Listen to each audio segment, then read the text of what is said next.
Hello, hello. I'm Darlene Childress. I am the host of Become a Calm Mama, and this is the podcast where you learn how to parent your kids using compassion and limits without losing your shit. That's what this podcast is really all about, and it's called Become a Calm Mama because I have discovered over the course of my own parenting just how important it is for me to be calm before I try any of the parenting strategies that I teach on this podcast, that at the base level that I know I need to be is calm in order to connect with my kids and set limits and all of that. So that's what you learn on this podcast. Sometimes I talk about you and helping your mindset and your own stress response and regulating your own emotions. And the funny thing is when I teach the emotionally healthy kids class or the emotionally healthy middle schooler or the emotionally healthy teen class, every parent is always like, I want to learn more about the calm. Like they love all of the connection tool and all of the limit settings and all of those things that I teach. And they also realize that they can only do all that good parenting when they're calm. And I think just in our modern society and modern motherhood, that it's just really hard to stay emotionally regulated. And so anything I can do to help you on by this podcast or in my programs, I am just down for it. I realize how important it is because I also felt really frustrated and really struggled with becoming a calm mama myself. What am I going to talk about today on the podcast is a concept that I sort of dropped last week and didn't really explain much about it or anything like that. And it was this concept of therapeutic parenting. So I thought it would be helpful to come on the podcast and talk about what that is, what it means, and how what you learn on this podcast, along with what you learn from, gentle parenting guides and positive parenting, all of those different parenting philosophies that are out there, all are from this basic idea of compassion and connection, right? So I kind of wanted to talk about this concept of therapeutic parenting and give you a definition and then help you see how what you learn is related to therapeutic parenting. So let's get into it. The first time I ever heard the term therapeutic parenting was when I first started to learn about parenting. And because I was struggling so much when my oldest was 4, I was struggling so much with his temper tantrums. They were extremely triggering to me. And he was also using his body. Now I understand he was using his body to manage his own overwhelm and his own stress. And it looked like hitting, it looked like kicking, it just looked very physical. And because of my own trauma backstory, my own trauma experience in my own childhood, I had sort of set up this framework for myself where I was like, no one will ever hurt me again. Like that was one of my survivor strategies. And what was happening in the dynamic between me and my son is he was dysregulated. I did not have that word back then, but he was emotionally dysregulated. He was, in his stress cycle. He was having a meltdown, using his body to regulate his emotion. And I was getting hit and kicked. And then I was like, oh, no, you don't. And I felt, reactive towards him. I wanted to hurt him.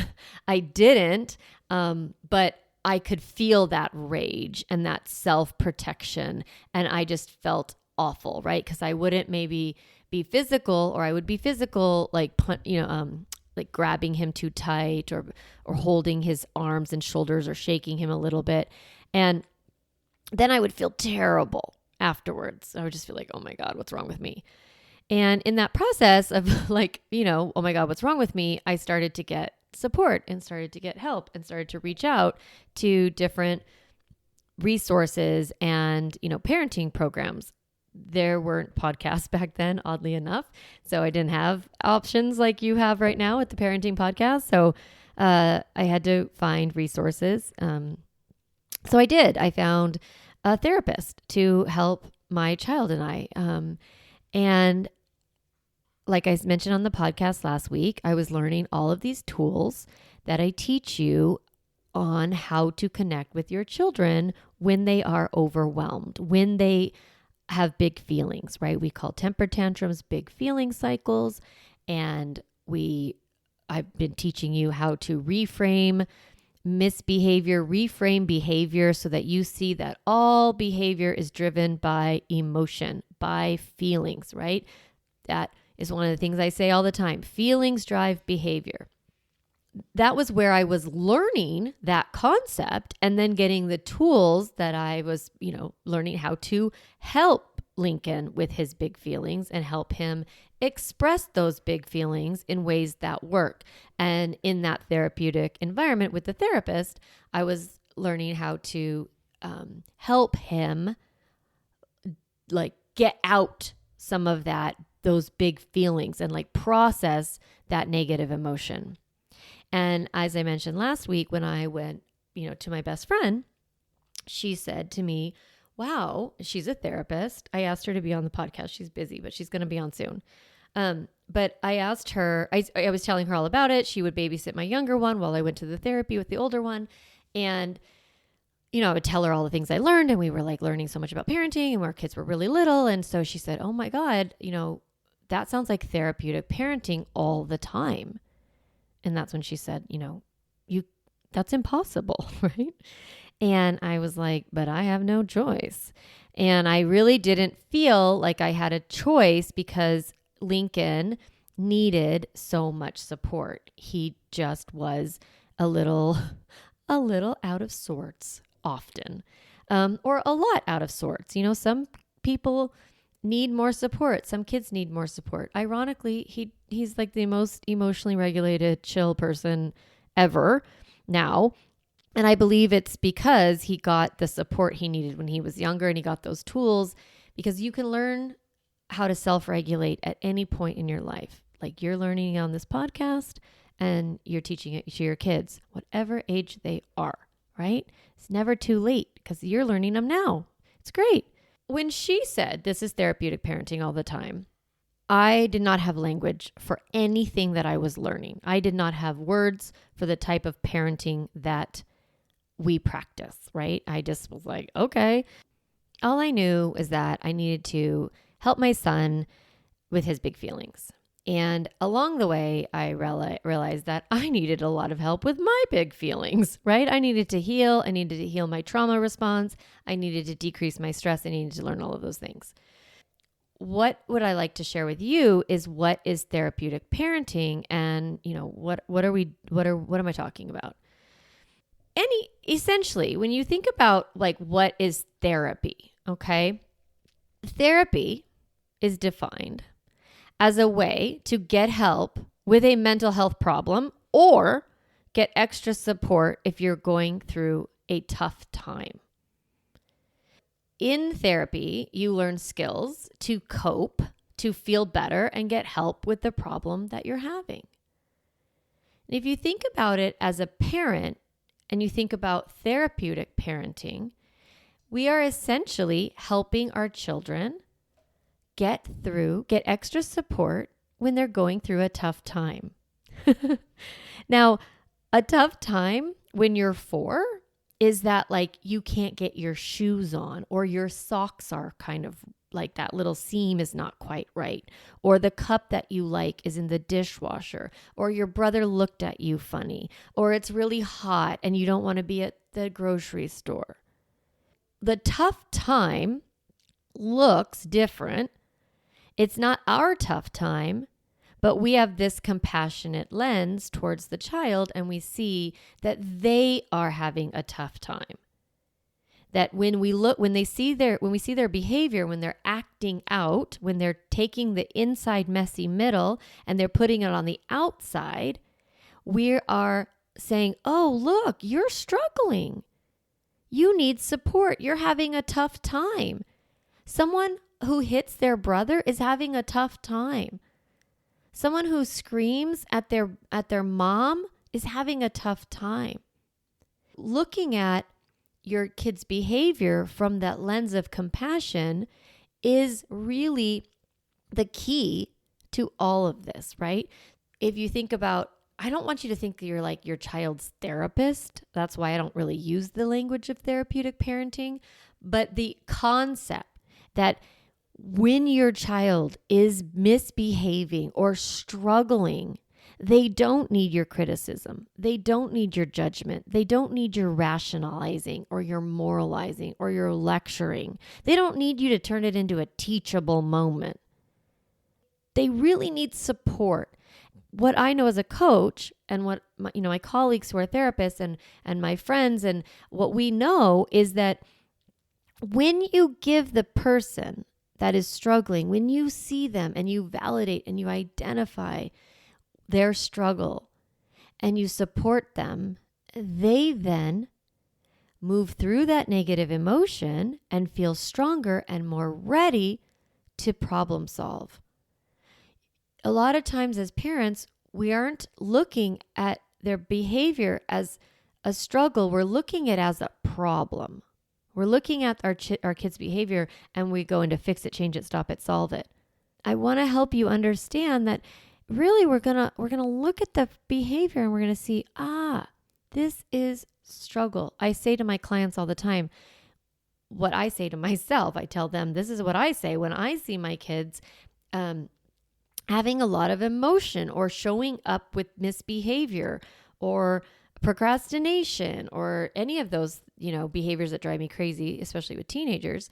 Instead of going, oh my God, they're so lazy, they're so frustrating, they're so selfish, rather than judging it, I try to think as the behavior is coming, I think this is pain talking. Even if it's not words, I look at their behavior from the lens of this. We only look at behavior when it's frustrating, right? Like all behavior is a form of communication, but really when you talk about parenting, we're just talking about off-track behavior, right? Or misbehavior. So when you see misbehavior, thinking, this is pain talking, this is a struggle, this is a person who is going through a tough time, puts you into the place of compassion, right? Because this type of parenting that has multiple names, right? Gentle parenting, compassionate parenting, conscious parenting, connected parenting, so many words, right? Therapeutic parenting I'm offering, right? Really, the basis of it is all the same. And it is this idea that we are recognizing that our child's behavior is communication. We look at their behavior, especially when they're in a heightened state of misbehavior, and we think to ourselves, this is a person who's having a tough time. This is pain. This is someone struggling. And we, as the parent, take on the role of compassionate witness. We help emotionally support the child to help them move from their emotionally dysregulated state to a regulated one. That process is called co-regulation. I am calm.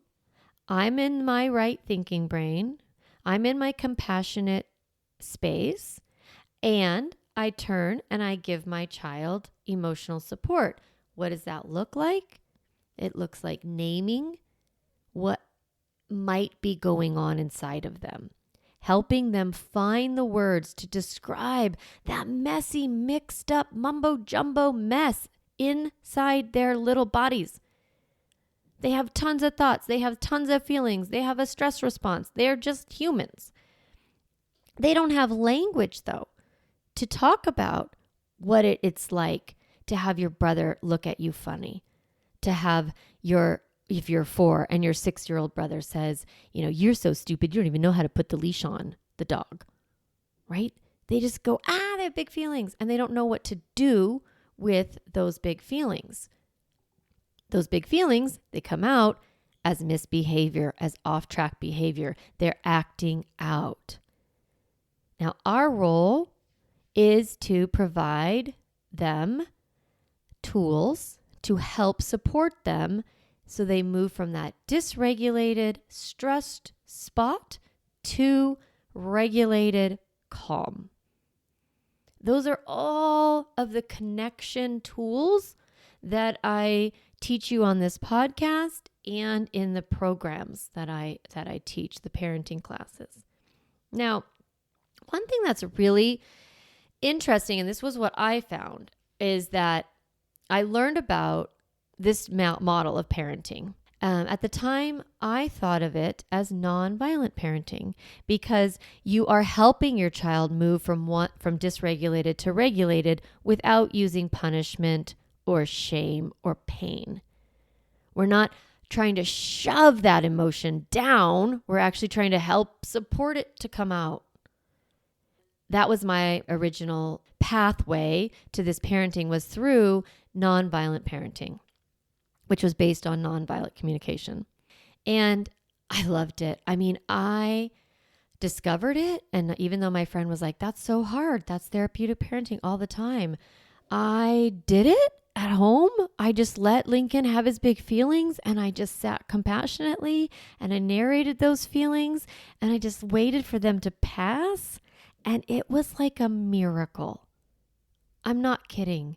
It was like, whoa, he had for months these really intense meltdowns that lasted 45 minutes to an hour, kicking, screaming, spitting, hitting, running away from me, just intense. And I had a little one too. I was like, oh my God, what do I do with this kid?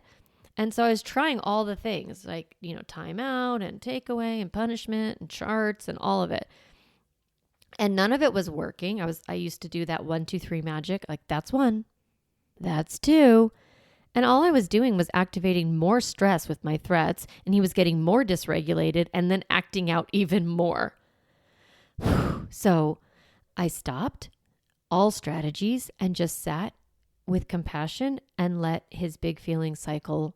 I did not have that word. I let that temper tantrum ride its course. I kept everybody safe.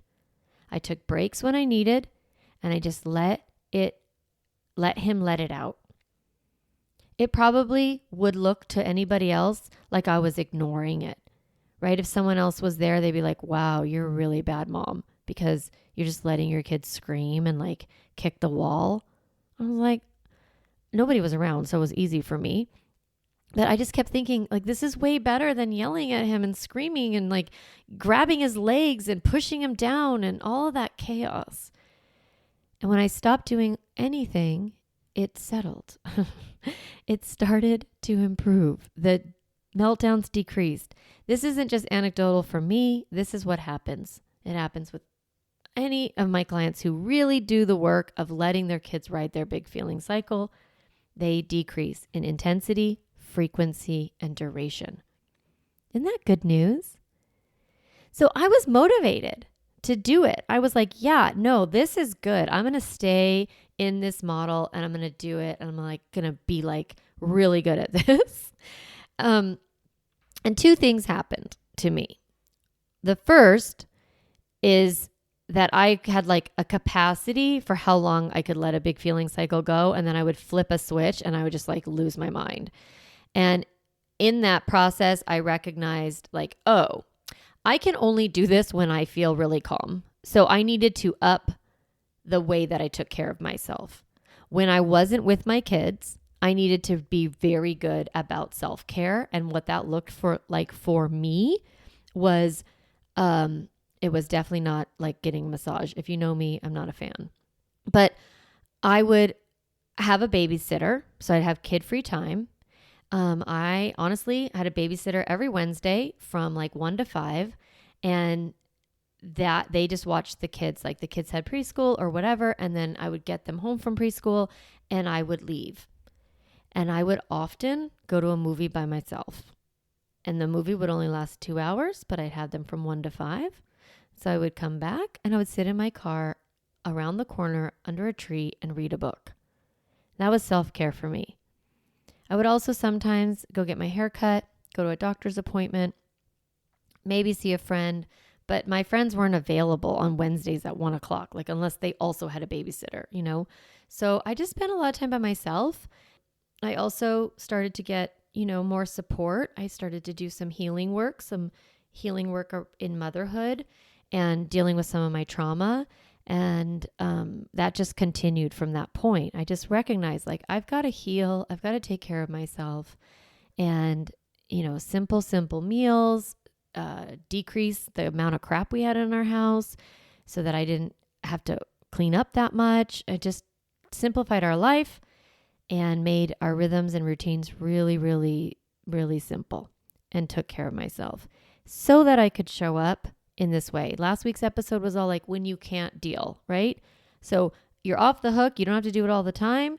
But if you can, set your life up in a way that gives you greater capacity for this emotional coaching, this connected parenting, then your whole family will benefit. You'll feel better because you won't be yelling at them. You won't be emotionally disconnecting. You won't be checking out when they're overwhelmed. You'll be present.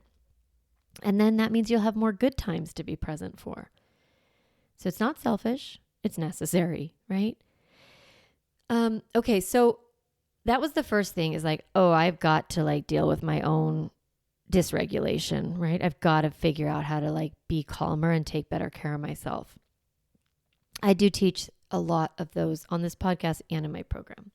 The second thing that happened is I didn't know what to do after the big feeling cycle, or if the behavior wasn't like really emotionally charged, I had no idea how to set any limits, any boundaries. I did not know how to like have consequences without punishment. I was just like lost. And I remember thinking of this example of the kids eating popcorn and getting super silly and throwing the popcorn all over the room and all of that. And just being like silly, like they just thought it was so funny. And I was staring at them just like, what do I do? Like, you can't just sit around and throw popcorn.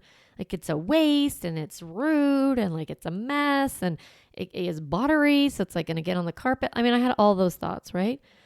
And I was just staring at them and I was thinking, what do I do? Do I come over and say, well, now I know how to handle it. But at the time I was like, oh, you guys are feeling so silly. You're throwing popcorn. That's so fun. Narrating their emotions and narrating what their experience was like when it was just silly time. I had two little boys. They were silly all the time. I was like, I don't know what to do. Like, what do I do when you throw popcorn on the ground? One piece that is important in these models, right? It's not permissive parenting. It's high structure, high nurture. It's intentional parenting. And when we have high structure and high nurture, it creates a feeling of safety. Isn't that cool? That if you have good structure and good boundaries and clear limits, you're not mean. You're not a bad mom because you're firm. I always think of it like harsh versus hard, right? Like when I teach the hard no, I say like, that's like, no, everyone stay safe. That is not okay. You sit there, you sit there. In that moment, I am calm and I'm also very firm. But I'm not harsh.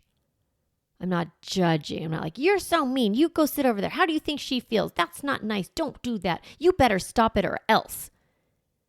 That's punitive. That's threatening. I am going to be firm. I'm going to be confident. And I'm going to keep everybody safe. When you are firm, when you have boundaries, when you have limits, you actually do help your children feel less dysregulated because they feel safer. Isn't that amazing that it's actually good, right? It's funny because very permissive parenting and negotiations like, oh, if you promise to be nice to your friend, I'll buy you a candy, or you can like earn Pokemon cards or a toy or something like that. It actually doesn't feel safe to kids. It feels like there's no grown-up in charge when the child has a lot of power and influence over the grown-ups. Children inherently know that they are not adults. They know partly because they're smaller. And you see that in middle school and high school where the kids start to get like taller than mom and they're like, whoa. like what's happening here. But when they're little, they know they're little. They do. They want to know that the grown-ups are in control. They want to feel safe. And so having limits and having firm boundaries is helpful. The other thing that's cool about having there be punitive-free consequences, more result-based impact consequences, like if you hit your brother, it makes sense you hit your brother, and that hitting caused a problem for your brother. So how do you want to fix that problem for your brother? So we're being very nurturing, and we're also holding our child accountable. We're letting them fail, and we're letting them then fix it. When you are able to repair, to fix a problem, you actually feel better inside, and you don't take it like there's something wrong with me. So shame is I am a mistake. Guilt is I made a mistake. So when you are able to externalize your behavior and say, oh, look, I did this thing and then I fixed this thing, it's all outside of you. That's very healing. Versus being told, you're not nice, you're a problem, we don't want you around because you're always hitting people. That means that something internally is wrong. So high nurture is validating the emotion, recognizing it as pain, being comfortable with that dysregulation, helping support our kids within a safety structure, and then letting them, when they're calm, deal with the problems that their behavior caused. And that all together is this therapeutic model. When I was learning all of these different tools, when I learned how to set limits properly, when I learned how to create the restitution model, well, I didn't really learn that. I developed it. But while I was developing these concepts, I was like, I need to make this easier. Because if you think about it, it's pretty complicated. Validating high nurture environment at the same time as high structure with accountability. It's just complicated. And I know that that's true. These are therapeutic psychological concepts that we're bringing into our families, which is amazing, but it's hard. And it was hard for me. I'm trained as a middle school teacher, right? I understand child development. I had a lot of classes about child development, but my original training was to teach U.S. history to 8th graders, which I was pretty good at, by the way. I was very fun. But that didn't make me know how to be a mom, like in this model. You know, I didn't grow up like this. I grew up with a lot of chaos and neglect and trauma and, disassociation and all of it, right? So I was like, okay, I love it all, and I've got to figure out a way to make it accessible. Not just for me, but also for the people I was starting to teach these concepts to. That's why I created the Calm Mama process. This is not an ad. I'm not trying to sell you anything. I'm just saying that the Calm Mama process is my therapeutic hack. It's the thing I created to make this type of parenting make sense in my head. And it is that 4-step process that I teach constantly on this podcast. It is first calm. I can't do anything until I am calm, right? Then it's connect. I'm not going to correct any behavior. I'm not going to set limits. I'm just going to, unless I have to make sure everyone's safe. But in general, I'm going to approach from a nurturing space first. Right? I'm going to calm myself, and then I'm going to connect. Calm, connect. Then I'm going to set limits. That's the high structure. Calm, connect, limit set. This is what is allowed in this house, and these are the conditions that you can do it in. You can play video games as long as you turn them off when the timer goes off. Then correct. If they don't turn it off, no problem. Tomorrow, no video games. No moralizing, no lecturing. Let them make a mistake and then follow through with an impact. The Calm Mama process is my best attempt to make these therapeutic models of parenting accessible to myself and to you. And I hope I'm doing a good job. I know it helps me. Honestly, I use the Calm Mama process every day. Every day, I work really hard at staying regulated. When I'm not, I notice. I take a pause break. I calm myself. I go, oop, I'm not okay right now. Sometimes I yell first, typically not, because I can catch myself. Wherever you are in the process, catch yourself, right? I calm. And then I take a look at my person, my little kids, my big kids. I look at them and I'm like, what's going on? Why are they acting like this? What's this about? And I try to narrate and name. I use that connection tool. And then if there's a limit, I'm like, no, you can do this as long as you stop doing that. Or this is what's allowed in this house under these conditions. So I go right into my limits and I let them make a decision. I let them kind of struggle within the limit. I think of it sometimes like putting on a too tight jacket or something. You kind of want to push against it a bit. And then if they reject the limit and they fail, I have my consequence or my correction. So it's calm, connect, limit set, correct. This is my therapeutic parenting hack. And it works for me, works for others. I hope it works for you. And I just wanted to explain it to you so that you had a better idea of what it is that you're doing and why you're doing it. Why are we doing it? I didn't say that. It's because you want your kids to grow up and have better coping skills. Everybody gets dysregulated. Everybody. We have stress, we have cortisol, we have inputs in the world that fire us up. That is normal. That is what it is to be human. That is what it's like to have a brain. And when that happens, we want to give our kids tools to equip themselves to regulate themselves, to self-regulate, so that when they grow up, they don't have to hurt their relationships, right? They don't have to sabotage their life through behaviors that aren't healthy. So emotionally healthy families, emotionally healthy kids, emotionally healthy mamas. This is all about us self-regulating. And that's what it's about, right? Raising emotionally healthy kids. Okay, with that in mind, I do want to tell you that there is the emotionally healthy middle schooler and emotionally healthy teen class launching pretty soon. We're going to start in September. We're going to start those classes, and they're going to be starting the week of September 18th. But I'm opening the doors to sign up at the end of August. So start thinking about it. It's $500 for the 6-week class.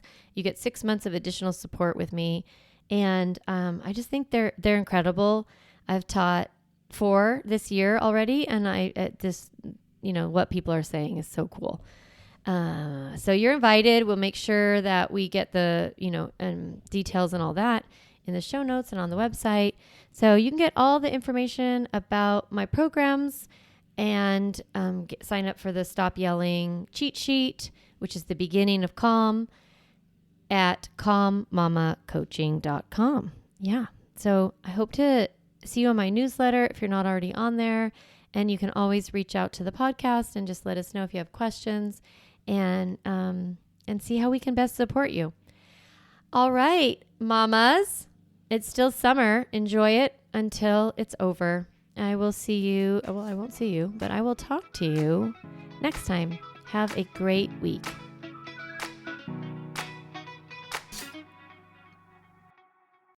Hey, mama, if you enjoyed this podcast episode, I want to encourage you to do 2 things. The first is go to my website, calmmamacoaching.com, and get a copy of the Stop Yelling cheat sheet. You'll get a step-by-step breakdown of the most important tool I teach, which is the pause break.